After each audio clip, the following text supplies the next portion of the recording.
Hello guys, आज हम discuss करेंगे स्लाइडिंग फिलामेंट थ्योरी जिसमें है कॉन्ट्रैक्शन ऑफ मसल्स। आज हम देखेंगे मसल का कॉन्ट्रैक्शन कैसे होता है, उसका क्या मैकेनिज्म है। तो सबसे पहले हम देखेंगे यहाँ पर यह है एक न्यूरॉन का स्ट्रक्चर। यह आपने पहले भी देखा होगा।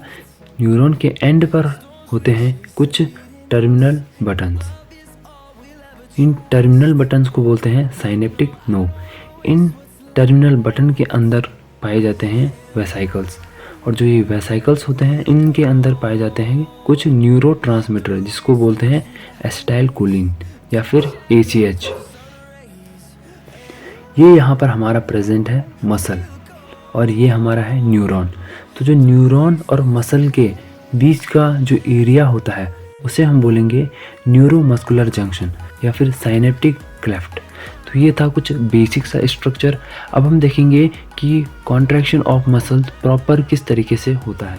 तो मसल कॉन्ट्रैक्शन समझने से पहले आप इस बेसिक स्ट्रक्चर को, जो ये डायग्राम बनाया हुआ है, इसे पहले अच्छे से समझ लीजिए। ओके, तो ये हमारा है साइनेप्टिक नोड जिसे हम बोलते हैं टर्मिनल बटन, जिसके अंदर क्या प्रेजेंट होते हैं, वेसाइकल प्रेजेंट होते हैं, और वेसाइकल के अंदर क्या होते हैं, कुछ न्यूरोट्रांसमीटर होते हैं जिसे हम बोलेंगे एसिटाइलकोलिन। ठीक है, अब ये है हमारी एक मसल। मसल्स के यहाँ पर हमें एक कर्व शेप देखने को मिलेगा जिसे हम क्या बोलेंगे, टिट्यूब्यूल।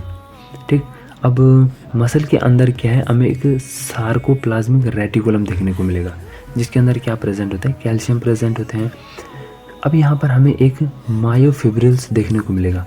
मायोफिब्रिल अगर आप नहीं जानते तो मैं आपकी जानकारी के लिए बता दूं कि मायोफिब्रिल मसल की स्मॉलेस्ट यूनिट होती है। इन्हीं छोटी छोटी मायोफिब्रिल से मिलकर हमारी एक पूरी मसल्स क्या बनी हुई रहती है। अब इसी मायोफिब्रिल्स के ऊपर हमें दो स्ट्रक्चर देखने को मिलेगा। पहला तो ये एक्टिन का स्ट्रक्चर, दूसरा ये है मायोसिन का स्ट्रक्चर। ठीक, अब इसी एक्टिन के स्ट्रक्चर के ऊपर आपको यहाँ पर एक येलो कलर का डॉट दिख रहा होगा जिसे हम बोलेंगे ट्रोपोनिन सी। ट्रोपोनिन सी एक मसल प्रोटीन है जो कि एक्टिन के ऊपर प्रेजेंट होता है। तो चलो स्टार्ट करते हैं कि मसल किस तरीके से कॉन्ट्रैक्ट करती है। सिंपल और बेसिक सा है। यहाँ पर आप देख सकते हैं हम ब्रेन से कुछ मैसेजेस आ रहे हैं जो कि डायरेक्ट कहाँ पर ट्रांसफ़र हो रहे हैं, हमारे टर्मिनल बटन्स पर। ये हमारा टर्मिनल बटन है।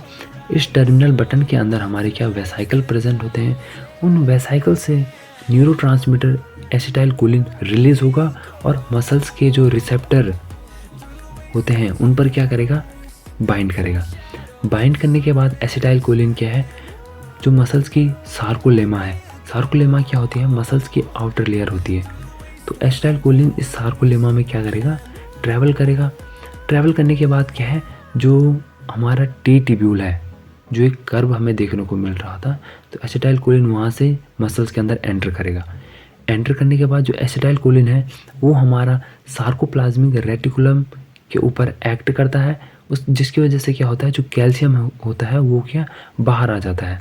कैल्शियम बाहर आके हमारा डायरेक्ट ट्रोपोनिन सी के साथ क्या करता है, बाइंड करता है। मैंने आपको बताया था ट्रोपोनिन सी कहाँ प्रेजेंट होता है, वो एक्टिन के ऊपर प्रेजेंट होता है।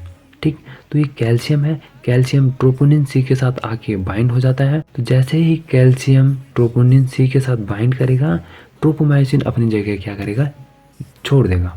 ठीक, और जैसे ही ट्रोपोमायोसिन ने अपनी जगह छोड़ी तो जो मायोसिन का हेड है वो ट्रोपोमायोसिन की जगह आकर क्या हो जाता है, जुड़ जाता है, जिसकी वजह से क्या है, एक्टिन और मायोसिन का क्या कॉम्प्लेक्स बन जाता है और मसल्स क्या हो जाती है, हमारी कॉन्ट्रैक्ट हो जाती है।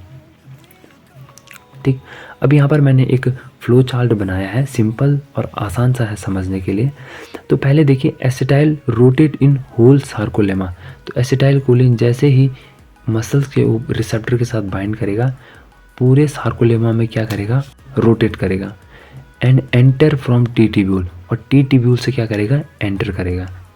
एक्ट ऑन SR, मतलब एक्ट करेगा सार्कोप्लाज्मिक रेटिकुलम के ऊपर। बस्ट आउट ऑफ कैल्शियम, जो कैल्शियम है वो सार्कोप्लाज्मिक रेटिकुलम से बाहर आ जाएगा। कैल्शियम बाइंड विथ ट्रोपो, जो कैल्शियम है वो ट्रोपोनिन सी के साथ क्या करेगा, बाइंड करेगा। Okay, tropomyosin leave its place, और ट्रोपोमायोसिन क्या है, अपनी जगह छोड़ देगा।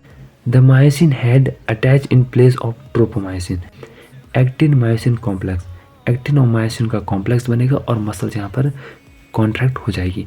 तो एक सिंपल सा और आसान सा मैंने समझाने की कोशिश करी है। अगर आपको समझ में आया हो तो एक लाइक ज़रूर करें।